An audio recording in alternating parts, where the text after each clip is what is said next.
Thank you, Salim. Thank you, Brad. So you just got told, basically you just got told kind of what's happening out there in the world. Salim kind of probably opens up your mind a little bit, and he shares with you all of these things that are happening, and then a lot of times it leaves people feeling a little bit freaked out. They're like, I don't know what to do next. It's a normal response.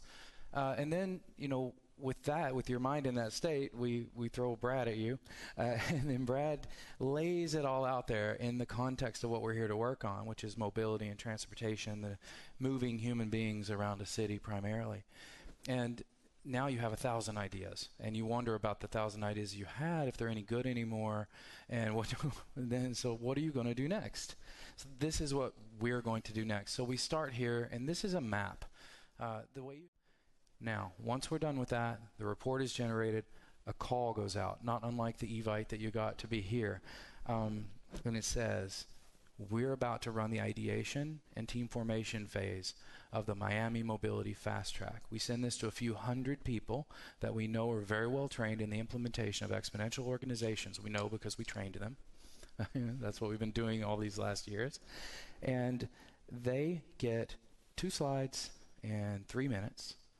And they show up. It's all virtual. It's usually done. We'll have people from dozens of countries show up. This is a very interesting point.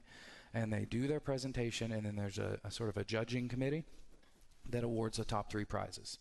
So what I want to do here is I really want to explain to you guys one of the reasons I'm so passionate about data, right? I hope that you kind of catch the bug a little bit as we go through this.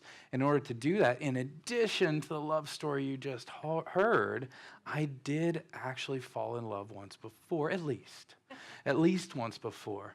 I happen to be a bit of a nerd, so one of my favorite movies is The Princess Bride. Some of you might know this quote, but I love this quote because it reminds me of, my one true love, right? The one thing that I fell in love with. And it was just a really fortuitous thing that happened. I was only 11 years old, and this love came into my life. Do you want to see a picture of her? Some real-time streaming analytics systems at scale. Number one, data is extremely powerful, or I like to just say data is power.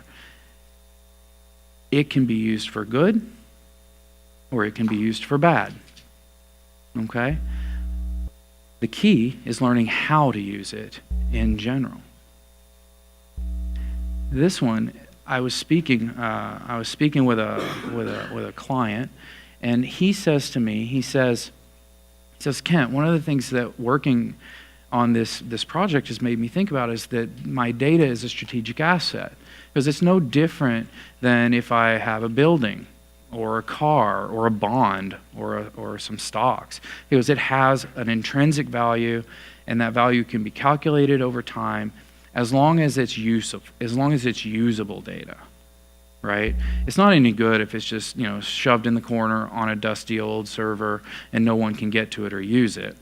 But if it's properly activated, then the data that my organization generates is a strategic asset. And not only that, but the data about the data, what we call metadata, is also just as important. So in the case of, say, a tweet, right, or a Facebook post, the post is actually quite small in terms of the total data available about that post. You get time, place, location, you get all of the demographic and psychographic information available to you about the individual poster in certain cases. In other cases, not. Facebook protects that a lot.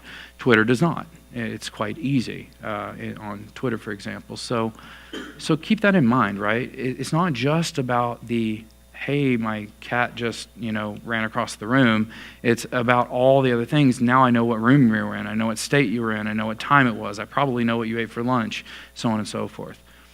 The other thing to remember about data is that it's truly dynamic. This is where a lot of times I see companies in particular go afoul with their investments in data. They believe that they just need to reach out, right, and grab as much of it as they can and pull it in and save it. Velocity, the speed at which the data is coming in, can make it extremely hard to work with. variety. When we were talking about the unstructured data, when you get a new type of record every single time, what are you going to do? Because no schema that you can imagine is going to deal with it. And then last